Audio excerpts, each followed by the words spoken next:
ಜನ ನಾವು ಮನೆಗೆ ಬಂದಿದ್ದಾರೆ ಅವ್ರ ಮನೆಗೆ ಇನ್ನು ಜನಗಳು ಜಾಸ್ತಿ ಬಂದು ಮಾತಾಡ್ತಾರೆ ಮಾಡ್ತಾರೆ ಅವ್ರಿಗೆ ಏನು ಹೇಳ್ತೀವಿ ಯಾಕಂದರೆ ಒಂದು ತಿಂಗಳು ರೆಸ್ಟ್ ಬೇಕಾಗುತ್ತೆ ಏನು ಹೇಳ್ತೀವಿ ಅವ್ರಿಗೆ ಬರೋರಿಗೆ ಅವ್ರಿಗೆ ನಾವೇನು ಹೇಳ್ಬೇಕಾಗಿಲ್ಲ ಅವ್ರಿಗೆಲ್ಲರಿಗೂ ಗೊತ್ತು.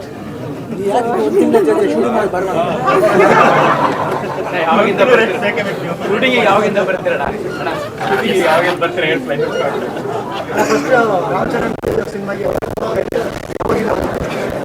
ಪ್ಲಾನ್ ಮಾಡ್ತೀನಿ.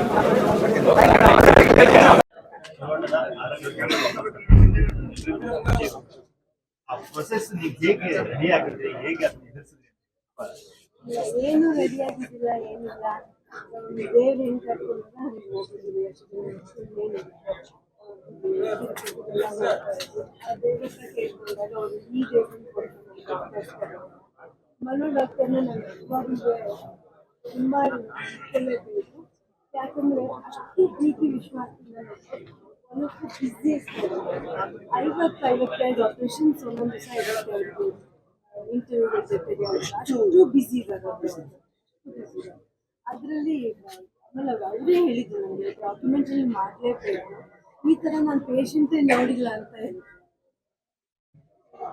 ಆಪರೇಷನ್ ದಿನ 24 ನಾವೆಲ್ಲರೂ ನಾವು ಕೂಡ ಇಲ್ಲಿ ಏನು ಆಗ್ಬೋದು ಹೊರಗಡೆ ಹೆಂಗೆ ಬರ್ಬೋದು ಅನ್ನೋದು ಮೂಮೆಂಟ್ ನೀವು ಹೇಗಿದೆ ಸರ್?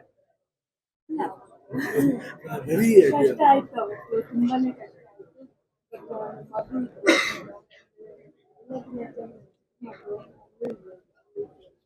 ಈಶ್ವರ ಫೋನಲ್ಲಿ ಮಗು ವಾಪಸ್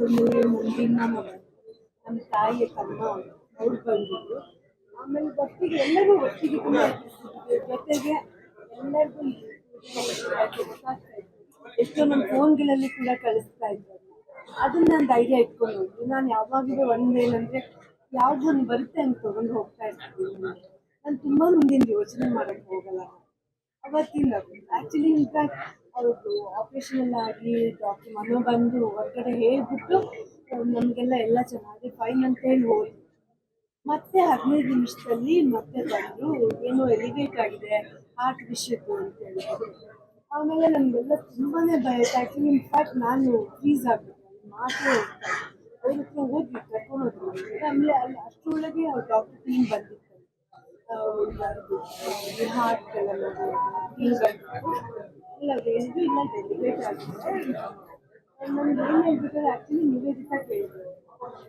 ಹಂಗಂದ್ರೆ ಏನು ಹೇಳ್ತು ಏನಾದ್ರು ಆಗಿದೆ ಅಂತ ಇದ್ರೆ ಏನಾದ್ರು ಆಗುತ್ತೆ ಅಂತ ಇದ್ರೆ ಏನು ಡಾಕ್ಟರ್ಸ್ ಎಲ್ಲ ಅಲ್ಲಿ ಪ್ರೋಟೋಕಾಲ್ ಏನಂದರೆ ತಕ್ಷಣ ಕರ್ಕೊಂಡ್ರೆ ಅದು ಅದೇನು ಟ್ರೀಟ್ಮೆಂಟ್ ಏನು ಅಂತ ನೋಡಿ ತಕ್ಷಣ ಟ್ರೀಟ್ಮೆಂಟು ಮಾಡ್ತಾರೆ ಅಲ್ಲಿ. Return angiogram there was nothing. That was the best thing. ನಾನು ಕೇಳಿದ್ರು, ಗೊತ್ತಿಲ್ಲ, ಸುಮ್ಮನೆ ನೋಡ್ತಾನೆ ಇದ್ದ. ನನಗೆ ಅವಾಗ ಆಗಿ ಗೊತ್ತಾಗಿಲ್ಲ. ಆಪರೇಷನ್ ಆಗಿ ಆ ಖುಷಿನ ಹೇಗೆ ಸೆಲೆಬ್ರೇಟ್ ಮಾಡ್ತೀವಿ, ಹೇಗೆ ಅನುಕೂಲ ಮಾಡ್ತೀವಿ? ಆಪರೇಷನ್ ಆದ್ಮೇಲೆ ಎಲ್ಲ ದಿನವೂ ಖುಷಿನ, ಯಾಕಂದ್ರೆ ಅವ್ರು ದಿನ ಬೆಳಗ್ಗೆ ಒಂದು ಹೊಸದು ಮಾಡ್ತಾರೆ. ಮೊನ್ನೆ ನಾವೆಲ್ಲ ಬೀಚ್ ಹತ್ರ ಹೋಗಿದ್ವಿ, ಡಾನ್ಸ್ ಮಾಡ್ತಾ ಇದ್ರು, ಅಷ್ಟರೊಳಗೆ ನಿಲ್ಸ್ಬಿಟ್ರು ಶೂಟ್ ಮಾಡ್ತಿದ್ದೆ. ಶಿವಣ್ಣ, ನೀವು ಮಾಡೋ ಪೋಸ್ಟ್ಗಳಲ್ಲಿ ಕೋವಿಡ್ ಫ್ಲೋ ಅನ್ನೋ ಒಂದು ಪ್ರಿನ್ಸಿಪಲ್ ಕಾಣಿಸ್ತದೆ. ನಾನು ಯಾವುದು ಏನು ಇಟ್ಕೊಂಡು ಮಾಡ್ತಾರೆ, because if you have that plan and do know it's very difficult. Education ಅನ್ನೋದು ಕಮ್ ಬೈ ದ ಫ್ಲೋ. ಏನೇ ಮಾಡಿದ್ರೆ ಅದು ನಾನು ಅದು ಮಾಡಬೇಕಂತ ಮಾಡಲ್ಲ, ಇಟ್ ಕಮ್ಸ್ ಲೈಕ್ ದಟ್. ಯಾವತ್ತು ಅದು ಮಾಡಬೇಕು, ಹಿಂಗಾಗುತ್ತೆ ಹಂಗಾಗುತ್ತೆ, it comes with the flow ಅಷ್ಟೇ. ನಾನು never think of doing anything like that. ಅದೇ ಪ್ರತಿಯೊಂದು ಇವತ್ತು ಕೇಳ್ತಾರೆ ಹೆಂಗೆ ಇವಾಗ ನೆಕ್ಸ್ಟ್ ಲೈಫ್ ಏನು, ಹೌಸ್ ಲೈಫ್. ಜೀವನ ಅನ್ನೋದೇ ಒಂದು ಅನುಭವ, ಪ್ರತಿಯೊಂದು ದಿನಾನು ಅನುಭವ. ನಮ್ಗೆ ಗೊತ್ತಿರೋದು ವಿಷಯ ತಿಳ್ಕೊತೀವಿ. ಇವತ್ತು ನಮ್ಗೆ ಗೊತ್ತಾಗ್ತದೆ, ಈ ವಿಷಯನೂ ಇದೆಯಾ. ಇವನ್ ವಿ ಆರ್ ಲರ್ನರ್ಸ್. ಬಟ್ ಒಂದು ಅನುಭವ ಅಷ್ಟೇ. ಬಟ್ ಅನುಭವನ ಪಾಸ್ ಮಾಡ್ಕೊಂಡು ಹೋಗ್ತಾ ಇರ್ಬೇಕು. ನಾವು ಎಷ್ಟು ಸಿನ್ಸಿಯರ್ ಆಗಿರ್ತೀವೋ ಅನುಭವಕ್ಕೆ, ಆ ಅನುಭವ ನಮಗೆ ತಿರ್ಗಾ ಮರೆಯೋದು ಕೊಡಲ್ಲ. ಅದ್ರ ತಕ್ಕಂತೆ ನಾವು ಹೋಗ್ತಾ ಇರ್ತೀವಿ. ಜನ ನಾವು ಮನೆಗೆ ಬಂದಿದ್ದಾರೆ, ಇನ್ನ ಜನಗಳು ಜಾಸ್ತಿ ಬಂದು ಮಾತಾಡ್ತಾರೆ.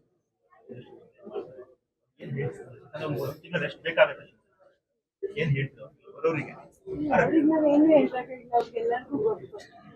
ಯಾಕೆ ಗೊತ್ತಿಲ್ಲ ಜೊತೆ ಶುರು ಮಾಡಿ ಬರುವ ಶೂಟಿಂಗ್ ಯಾವಾಗಿಂದ ಬರ್ತೀರಣ್ಣ? ಶೂಟಿಂಗ್ ಯಾವಾಗಿಂದ ಬರ್ತೀರಾ ಹೇಳ್ತಾರೆ. ಫಸ್ಟ್ ರಾಮಚರಣ್ ಸಿನಿಮಾಗೆ ಅವಾಗಿಂದ ಪ್ಲಾನ್ ಮಾಡ್ತೀನಿ.